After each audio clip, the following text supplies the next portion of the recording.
Quero lembrar que tudo que eu disser aqui nesse vídeo é só a minha opinião. Então, se você tem uma opinião diferente da minha, por favor, deixa aqui nos comentários de maneira respeitosa, ok? E esse vídeo tá cheio de spoilers. Eu conto o filme todo, basicamente. Então, se você ainda não viu o filme e se incomoda com isso, vá ver o filme e depois você volta aqui, beleza? Agora, se você não tem problema com isso, segue aqui comigo, beleza? Superman de 2025 tá sendo um dos filmes de super-herói mais falados do ano. Eu amei o filme, gostei muito do filme. Tiveram algumas coisas que eu não gostei, algumas coisas que eu achei um pouco mal desenvolvidas, alguns personagens principalmente. Não gostei muito, que teve muitas cenas de ação, mas no geral eu amei o filme. E é um filme que tem muitas referências, tanto aos quadrinhos quanto aos filmes antigos do Superman, a outros atores que interpretaram o personagem e outras versões do seu universo e referências ao próprio universo DC.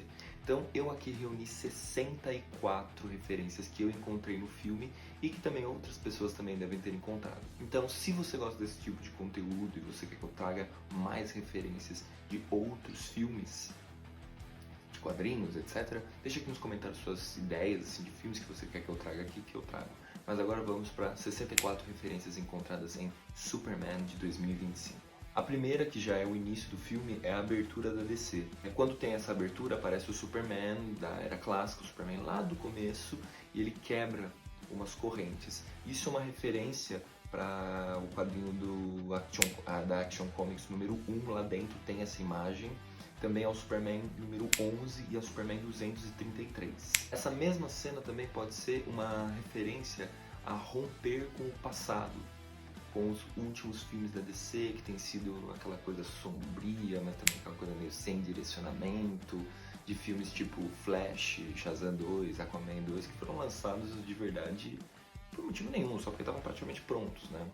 Enfim, mas é isso mais ou menos que eu sinto que essa abertura representa. Logo depois já entra uma ideia do 3, né? É uma coisa que tem bastante no filme, que começa com que o primeiro meta-humano apareceu 3 séculos atrás, que o Superman chegou à Terra 3 décadas atrás, que há 3 anos ele apareceu no mundo, que há 3 semanas ele resolveu lá o problema da Borávia, teve toda aquela polêmica, há 3 horas ele começou a batalha com o martelo da Borávia, e há 3 minutos ele perdeu essa batalha e ele cai na terra, no gelo, exatamente 3 segundos depois de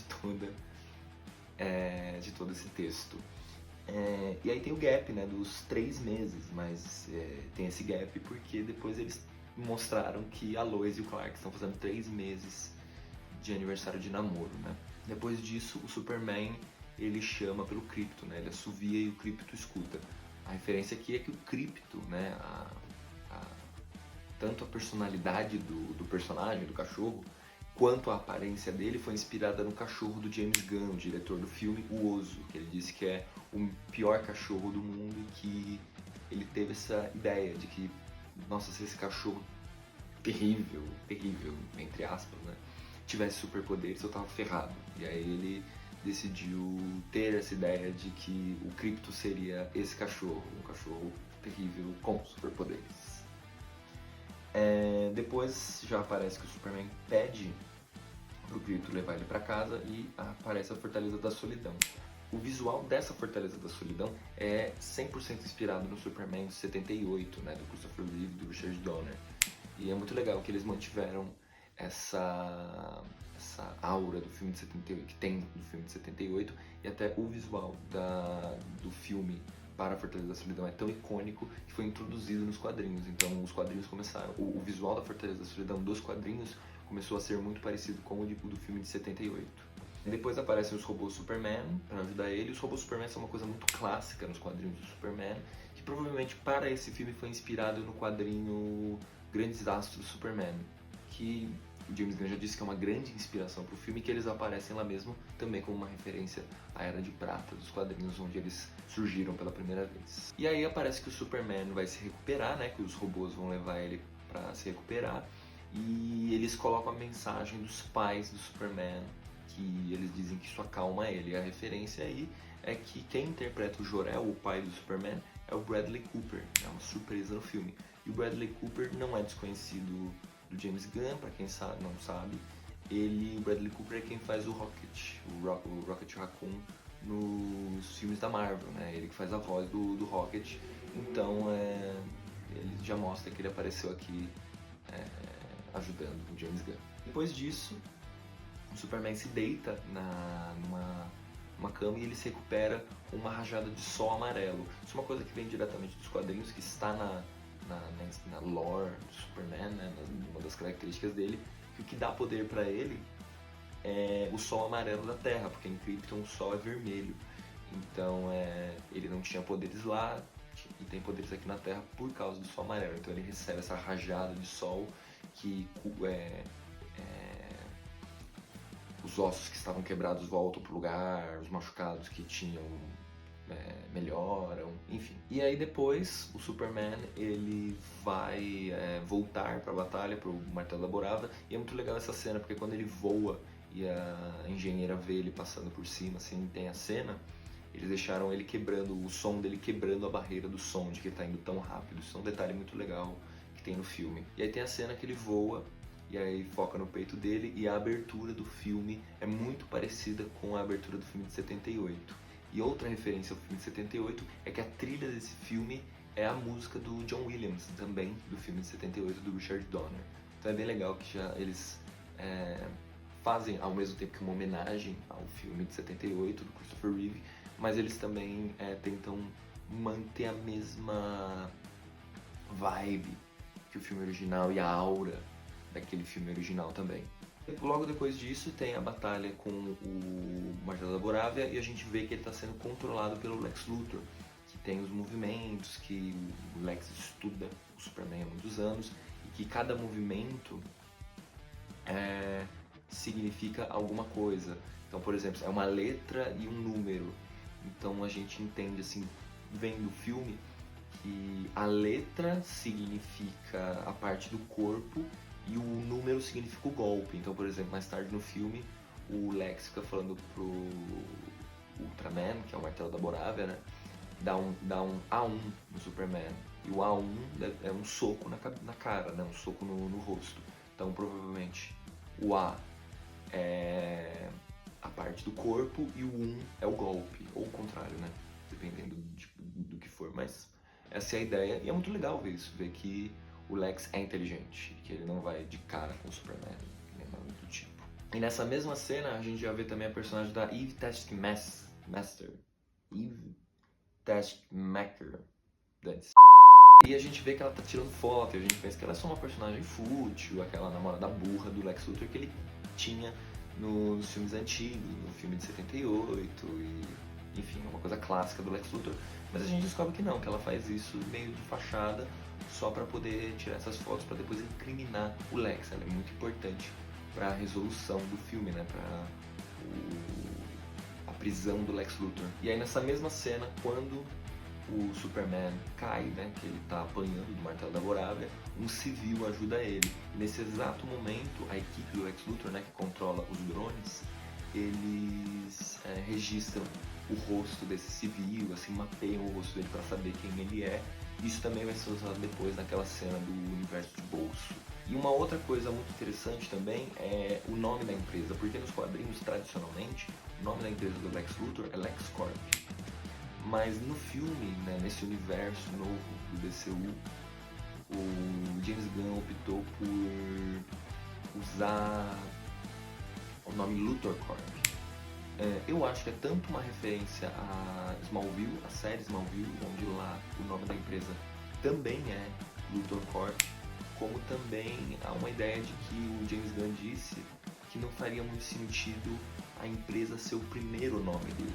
Eu achei um ponto muito inteligente e gostei da adaptação. E depois disso, que o Martelo da Borávia vai embora, depois que ele derrota o Superman, que a gente descobre que ele é o Ultraman, que é um clone do Superman, e pode ser que o Ultraman seja uma referência ao Bizarro, né? Que talvez seja o clone mais famoso do Superman, mas há outros, né? Quando tem a saga da morte do Superman, aparece o Superman Cyborg, aparece o Superboy, aparecem esses outros personagens que são ou clones do Superman ou versões dele, né? Então, o personagem Ultraman pode ser uma referência a esses personagens, Bizarro, Superboy e Superman Cyborg, enfim. Mas o nome dele, Ultraman, além de que o Lex Luthor pensou que Ultra é mais forte do que Super, é também uma referência à versão maligna do Superman de um outro universo, onde todos os heróis são vilões, né? E o nome da versão dele desse universo é Ultraman. E nessa cena também do Ultraman é interessante ver que ele passa pelo portal, né? É o mesmo portal que é do universo de Bolso. E é legal ver que na borda desse portal já tem alguns resíduos, alguma coisa saindo. Isso já é uma alusão ao futuro, né? Que são os mesmos resíduos que saem quando o portal fica aberto. Então é o que o Senhor Incrível diz, que se esse portal fica muito aberto por muito tempo, é perigoso. Então, e quando o Senhor Incrível deixa o portal aberto por muito tempo, esse material meio domina. E é o mesmo material da fenda que se abre no final do filme, que transborda para fora, é esse mesmo material. Então é legal ver que eles já estão colocando o plot do filme já aí para as pessoas prestarem atenção. Achei isso uma coisa inteligente. E aí também tem a cena agora que o Clark entra no Planeta Diário, e é uma das partes mais fracas, na minha opinião, do filme, que poderia ser muito legal, mas eu achei que todos os personagens do Planeta Diário foram muito mal desenvolvidos. Mas eu achei legal a relação entre ele, Lois e Jimmy Olsen. Eu queria até ter visto mais da relação dos três. E é legal ver que o Jimmy Olsen, nos quadrinhos tradicionalmente, o Jimmy Olsen é um fotógrafo, né? Ou cameraman para Lois Lane, enfim. E aqui no filme ele tomou mais a posição de que ele é um designer ou um editor, né, dos jornais, porque no computador dele tem aquelas placas anti-reflexo que normalmente tem nesses computadores, né, nos computadores das pessoas que trabalham com isso, para que ele possa evitar sempre a interferência do sol, da luz solar. Então é bem legal também esse detalhe. E na cena do Pentágono, quando o Lex Luthor vai falar sobre o projeto dele, o Ultraman, a engenheira, a gente já vê alguns rostos conhecidos, como por exemplo a diretora Crowley, que a gente viu em Pacificador e Esquadrão Suicida, né, o James Gunn. E a gente também vê o Rick Flag Sr., é o pai do Rick Flag, original, Flag Jr., que a gente vê no Esquadrão Suicida. A gente também vê o Rick Flag Sr. em Comando das Criaturas, agora interpretado pelo ator mesmo, que faz a voz dele no desenho. Então é legal mostrar os universos se conectando, né? E depois disso a gente tem a cena do apartamento. Nessa cena do apartamento da Lois, o Clark tá cozinhando, porque é o aniversário de 3 meses de namoro deles. É legal ver que mesmo que eles namorem, né, que eles sejam namorados, a Lois não pega leve com ele. Ela faz as perguntas sério pra ele, pergunta coisas sérias pra ele, e isso mostra que ela leva o trabalho dela muito a sério. Isso também pode ser uma referência à entrevista que eles fazem no Superman de 78. Só que no Superman de 78 eles fazem a entrevista, a Lois ainda não sabe que o Clark Kent é o Superman. Então ela é muito mais a entrevista original de 78 é muito mais um flerte do que realmente uma entrevista. Então nessa cena atual mostra realmente uma entrevista, ela leva o negócio a sério, do que na original, que era uma coisa um pouco mais paquera, digamos assim. Então gostei que teve esse momento tão clássico de Superman e Lois Lane. Achei legal. E ela também, nessa cena, ela faz uma outra pergunta pra ele, que ela questiona a falta de diplomacia do Superman, né? De ele simplesmente chegar num país sem falar com ninguém, pegar o presidente daquele país, interrogar o cara, terminar uma guerra do nada, assim, sem nenhum tipo de tato. Isso é muito interessante, porque seria o que a gente discutiria de verdade se um cara de cueca por cima da calça voasse até um país X e parasse uma guerra, e que essa guerra fosse travada entre um país que é aliado do nosso país. Isso seria uma coisa que a gente questionaria mesmo. Achei uma coisa interessante de ser falada no filme. E o James Gunn disse sobre essa cena que esse foi o maior risco que ele tomou nesse filme, porque é uma cena de diálogo, só diálogo, de 12 minutos em um filme de super-herói. Então ele disse que foi o maior risco que ele tomou nesse filme. Mas eu gostei bastante dessa cena, eu até queria ver mais disso nesse filme, mais dessa coisa das relações entre os personagens. Mas essa cena já ajuda muito com isso. E depois disso aparece a cena que o Lex Luthor invade a Fortaleza da Solidão, né? Quando a engenheira foi até lá, ela localizou a área. E é até uma coisa que a gente se questiona, como que ele está entrando na Fortaleza da Solidão sem o Superman. E isso já dá indícios da origem do Ultraman, né? Porque para entrar na Fortaleza da Solidão precisa do DNA do Superman. Então isso já mostra que tem alguma coisa com o Ultraman, o Lex Luthor tem alguma coisa que não foi dita ainda sobre aquele personagem e a relação dele com o próprio Superman. E aí quando eles entram, né, a engenheira destrói todos os robôs do Superman e também ela ataca o Krypto. E quando ela ataca o Krypto, ela sufoca ele com os nanites dela e na cabeça dele. Isso já pode ser um prelúdio para o que ela faria com o Superman no final do filme, que ela faz a mesma coisa. Ela joga os nanites no rosto dele e na cara dele, né, para entrarem dentro dele e sufocar ele,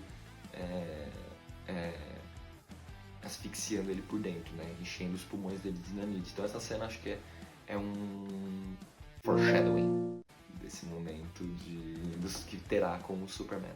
E depois dessa cena, a gente vê também um pouquinho antes que o Superman, o Lex Luthor, ele soltou um monstro na cidade e é legal ver que o Superman segura, né, o pé do monstro para salvar um cachorrinho. Quando o monstro pisa nele, ele escapa do monstro por dentro do chão. Isso é uma cena que talvez seja uma referência ao Pernalonga, porque o Pernalonga fazia muito isso nos desenhos do Looney Tunes. E faz sentido também porque os dois são propriedades da Warner, tanto o Superman quanto o Pernalonga. Eu achei uma cena divertidinha. E aí na cidade é muito legal porque a gente tem muitas referências ao universo DC, né? É Metrópolis. Então, por exemplo, a gente vê a lanchonete Big Belly Burger, que é uma lanchonete que é muito famosa no universo DC, já apareceu nas séries da CW e é muito recorrente nos quadrinhos. Então é legal ver um outdoorzinho ali.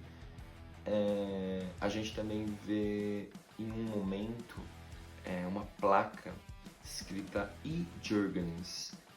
Essa placa pode ser uma referência ao Dan Jurgens, que é o autor do quadrinho A Morte do Superman.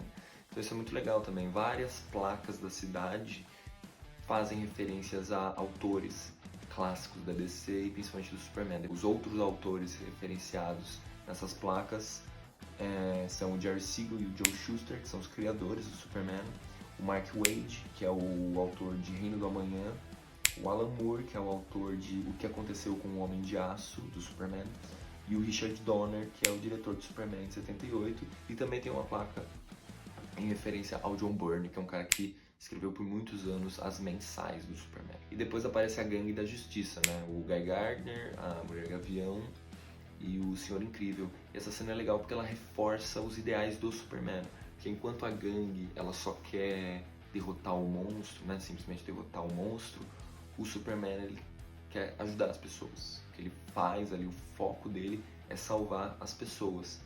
Então é legal ver isso, que enquanto eles estão ali lutando contra o monstro, o Superman está ajudando as pessoas, tirando as pessoas dali e até salvando animais. Inclusive, essa cena dele salvando o esquilo pode ser uma referência ao Superman de 78, quando ele salva o gatinho da árvore, que é uma piada clássica do Superman, né? Ele salva o gatinho de árvore. Nessa mesma cena de luta, aparece um outdoor escrito Chocos. Até o prédio que o monstro solta fogo, eles estão tendo uma reunião nessa Chocos. A Chocos é uma marca de biscoito, bolacha do universo DC, é o Oreo da DC, né? E é um chocolate, é uma bolacha que o Caçador de Marte é viciado nos quadrinhos. É uma coisa recorrente isso, de que ele adora Chocos.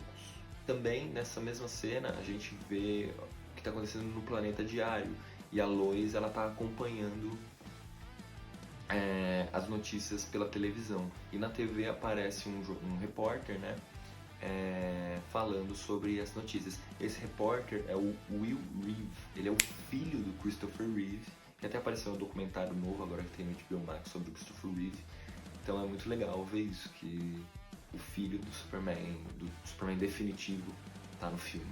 E também a outra referência é a emissora que ele apresenta a WGBS, que é uma emissora que existe nos quadrinhos da DC e é concorrente do Planeta Diário. Inclusive o Clark Kent já foi âncora dessa emissora em um momento dos quadrinhos. E tem mais uma referência sobre a conversa do apartamento que eu esqueci de comentar, que é a questão de que a Lois, ela questiona o Clark sobre a ética dele de estar se entrevistando. Isso é uma coisa que aconteceu nos quadrinhos, até quando, no momento dos quadrinhos, a Lois virou editora-chefe do Planeta Diário, ela proibiu que o Clark se entrevistasse como Superman, dizendo que isso ia contra... não era ético. Então isso aparece aqui no filme também, é muito legal que eles comentam isso. Eu esqueci de comentar isso antes, estou colocando aqui agora. E depois disso, quando eles derrotam o monstro, eles explodem, né, o estômago dele, ele de dentro para fora, alguma coisa assim. O Superman comenta, irritado, né, sobre isso, e ele comenta que ele queria levar esse monstro, essa criatura, para algum zoológico intergaláctico.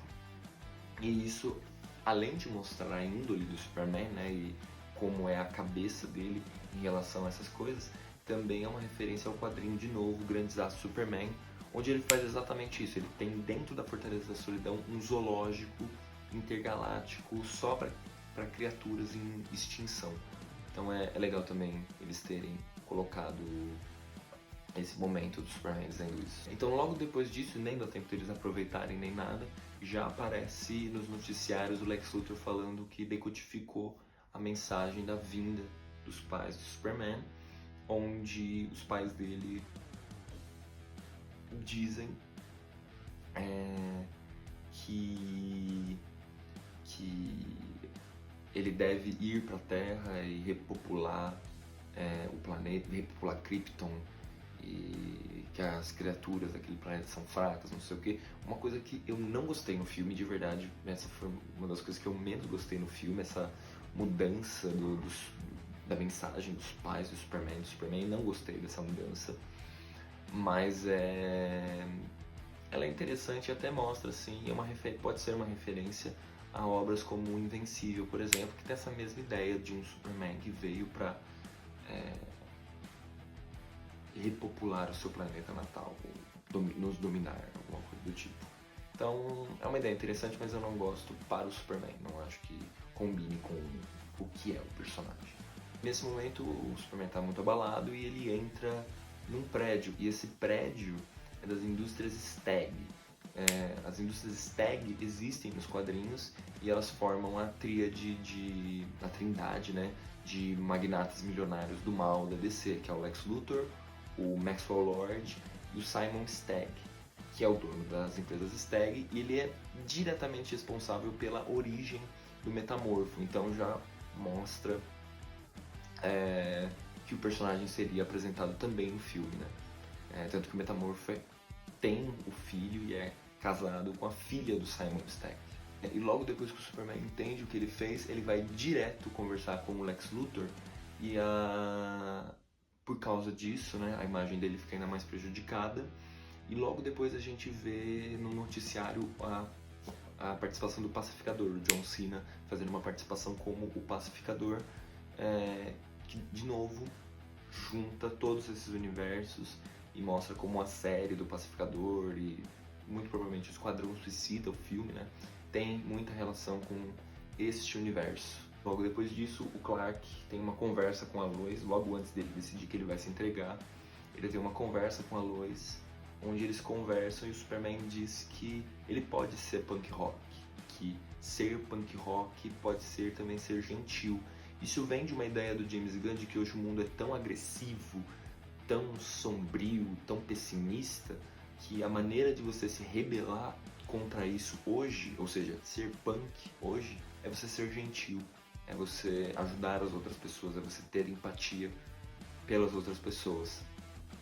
Então, basicamente, em uma fala do Superman, ele resume toda a mensagem do filme. Também nessa mesma conversa, ele cita uma banda que ele é muito fã, que é o Mighty Crap Joys, que é uma banda que apareceu em Comando das Criaturas, na camiseta do Frankenstein, apareceu em um outdoor do trailer da segunda temporada do Pacificador. Mais pra frente no filme aparece um pôster deles na casa do Clark. Tinha aparecido um pôster também dessa banda no no Planeta Diário, meu Deus. Eles têm aparecido também nos quadrinhos atuais do Superman, posters dessa banda. Então é uma banda que foi criada para o universo DC e principalmente nos filmes. Então é legal que eles estão criando o seu próprio universo ali mesmo, com tudo, as suas coisas ali, né? As suas próprios artistas, enfim, própria realidade. Logo depois o Superman ele se entrega para as autoridades, e nessa cena que ele é preso, tanto pelo Ultraman quanto pela engenheira, e até aparece o Rick Flag, essa cena me pareceu ser uma referência à cena de prisão do Superman em Homem de Aço, que é muito, muito, muito parecida mesmo. E logo depois, quando o Superman ele tá no universo de bolso, e o Metamorfo transforma a mão em Kryptonita para enfraquecer o Superman, é legal ver que o Lex Luthor está sem o Ultraman, né? Já mostrando que se ele estivesse ali, ele ia se enfraquecer com a Kryptonita tanto quanto o Superman, e isso ia entregar que ele é um clone do Superman. Tem um outro personagem também que a gente vê nessa mesma cena do universo de bolso, que é o Senhor Bonitão, que é quem dirige aquela plataforma que o Lex usa para andar entre as celas para falar com os prisioneiros. O James Gunn depois revelou que o Senhor Bonitão foi um ser criado pelo Lex Luthor quando ele tinha só 12 anos, e que é a única coisa, o único ser que o Lex Luthor tem algum tipo de empatia ou amor. Tanto que ele tem, a gente vê na cena que o Superman invade o escritório dele, a gente vê na mesa dele uma foto do Senhor Bonitão na mesa. Eu achei engraçado isso. A outra coisa também que a gente vê no universo de bolso é que o Lex Luthor tem vários macacos controlados mentalmente para ficar falando mal do Superman na internet, hateando ele na internet. O James Gunn já sofreu com cancelamento, né, há alguns anos atrás, que foi o que fez ele ser demitido da Marvel por um tempo, mas ele disse que não tem relação nenhuma, que de verdade é uma coisa que ele acha que o governo ou que certas pessoas muito influentes têm macacos ou pessoas controladas que ficam ali o tempo todo falando mal na internet, porque é muito ódio, ele acha meio bizarro assim que isso seja tanta gente falando mal, tanta gente gerando ódio mesmo. Logo depois disso, a Lois, ela tá com a gangue da Justiça, os mesmos três, pra falar com eles sobre o paradeiro do Superman. E é legal essa cena porque a gente vê pela primeira vez o Hall da Justiça, né, que é uma sede da Liga da Justiça na Terra, que é super icônica. E é legal que essa cena do Hall da Justiça é gravada em uma estação de trem em Washington que existe, e essa estação de trem foi o lugar que inspirou o Hall da Justiça original, que foi criado para a série dos Super Amigos lá no desenho original. Então é legal que eles gravaram no lugar mesmo, e realmente se parece muito com o Hall da Justiça. E nesse mesmo lugar, no Hall, tem um mural na parede. Esse mural ele conta os 300 anos de história dos Meta-Humanos, e com vários desses personagens. Esse mural ele conta com 26 personagens, que eu vou falar todos aqui agora para vocês. Então no mural a gente vê em ordem cronológica de história dos Meta-Humanos: a Madame Xanadu, o Cavaleiro Silencioso, Exóritos, Pirata Negro, Senhorita Liberdade, Max Mercúrio, El Diablo, Super Chief, Sandman original, não confundam com o Sandman do Neil Gaiman, o Homem Incrível, o Zatara, pai da Zatanna, Bela e Liberdade, Homem-Bala e Mulher-Bala, TNT e Dynamite, Mulher Fantasma, Cavaleiro Atômico, Fera da Liberdade, Pantera, Vibro, Gunfire e Maxwell Lord. O Maxwell Lord, que é o último que aparece, ele é esse vilão do DC, da Mulher Maravilha, e ele é quem financia a Gangue da Justiça, né? E legal também ver que ele é interpretado pelo Sean Gunn.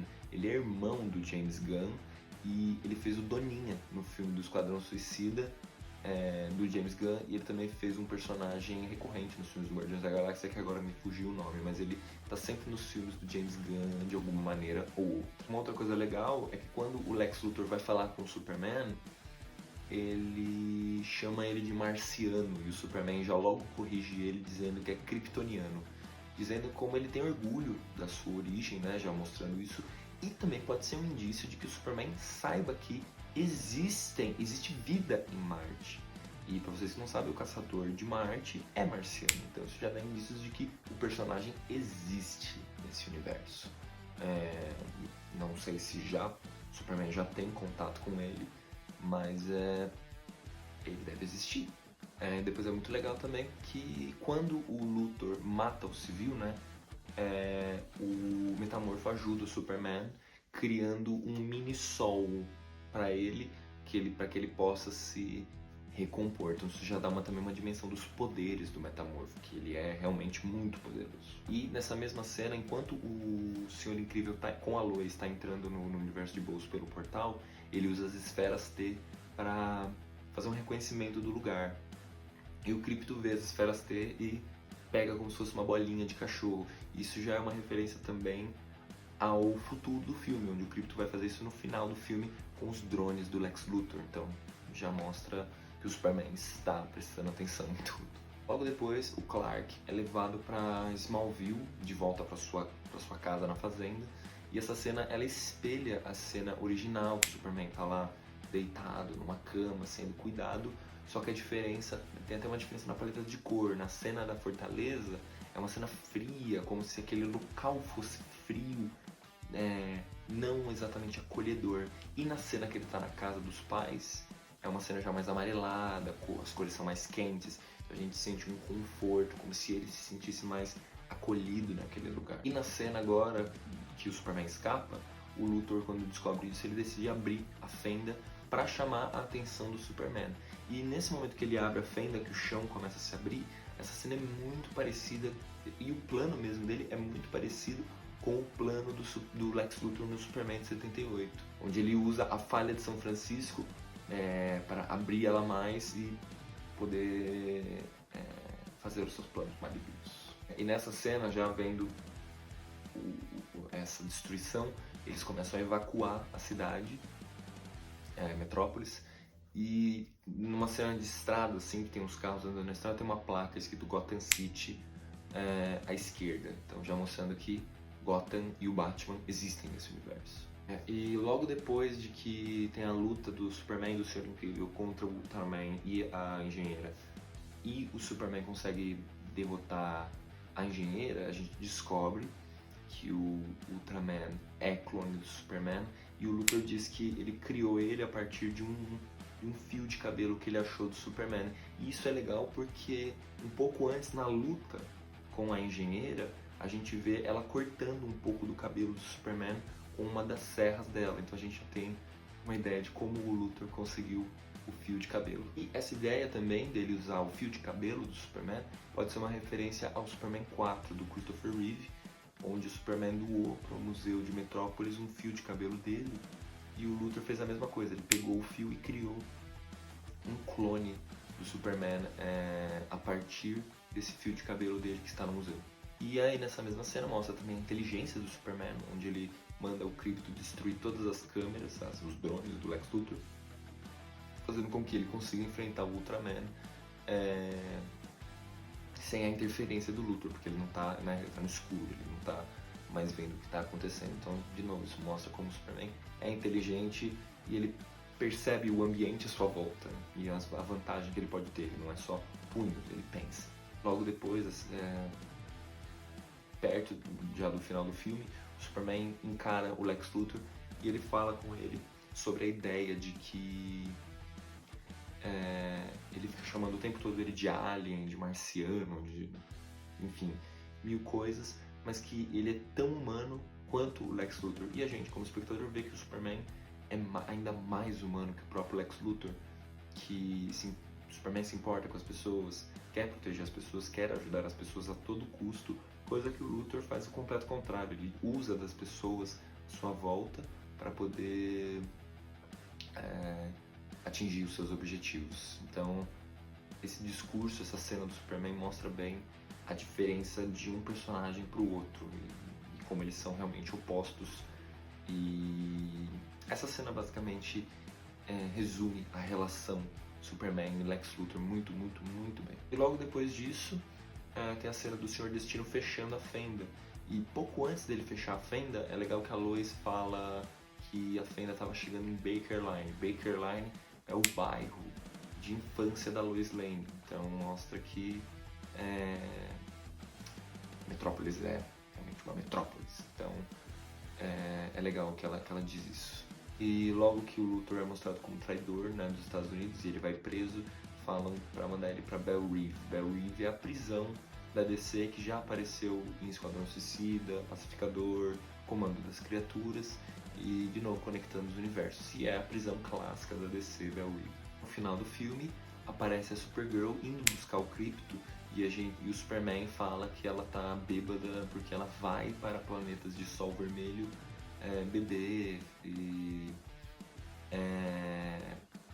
isso acontece por causa do metabolismo, eles não conseguem ficar bêbados aqui na Terra por causa do Sol Amarelo.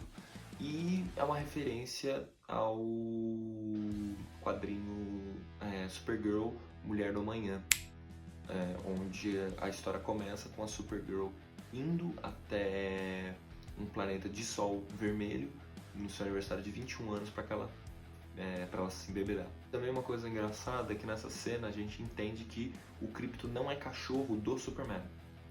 Ele é cachorro da Supergirl. E isso é uma brincadeira engraçada com a origem do personagem, o Krypto. Porque quando ele surgiu a primeira vez, ele era o cachorro da Supergirl.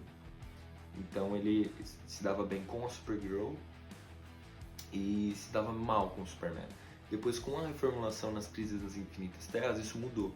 Agora ele era cachorro do Superman e se dava mal com a Supergirl. Então dá pra ver que no filme eles voltaram pro original, que agora é o contrário. Ele é da Supergirl, se dá bem com ela e se dá mal com o Superman. Então eles dão essa invertida na história e voltam para o passado original. E nesse final do filme também a gente vê que o Superman vai se recuperar de novo com uma rajada de sol amarelo e ele abraça totalmente a sua humanidade, porque ao invés do vídeo dos pais, ele agora fica vendo o vídeo de infância, vídeos de infância dele, mostrando vídeos com os pais, assim, mostra como ele está abraçando de volta a humanidade dele. E agora também no final do filme toca uma música, né? Uma música fica tocando nessa montagem e essa música é Punk Rocker da banda Teddy Bears com o Iggy Pop cantando com eles. E essa cena é uma alusão àquela frase lá do Superman de que ser punk talvez que signifique ser punk rock, ser gentil.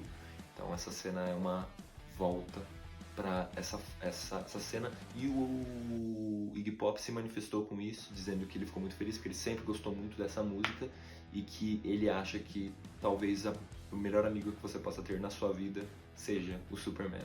E por último, na cena pós-crédito, na primeira cena pós-créditos do filme, o filme tem 2 cenas pós-créditos, a gente vê um momento do Krypto e o Superman juntos, né? O Krypto tá no colo do Superman e a gente fica vendo de costas na Lua olhando para a Terra. Isso é uma referência direta a esse quadro da Grande Desastre Superman, onde acontece a mesmíssima coisa. Ufa! Então foi 64 referências que eu encontrei em Superman de 2025. Se você achar alguma outra referência, coloca aqui embaixo, por favor, que eu vou adorar ler. Vou adorar saber outros detalhes, outras coisas de outros personagens escondidos que tem no filme. Lembrando que se você gostou do conteúdo aqui do vídeo, por favor, se inscreve no canal, dá o like, manda para aquele seu amigo que amou o filme do Superman, ou aquele amigo que gosta do Superman, ou simplesmente algum amigo seu que gosta de quadrinhos e queira ver o conteúdo aqui do canal, por favor, no segundo vídeo aqui. Espero que você tenha gostado, espero que você tenha se divertido, se informado. E é isso, pessoal. Falou, é nóis e tchau!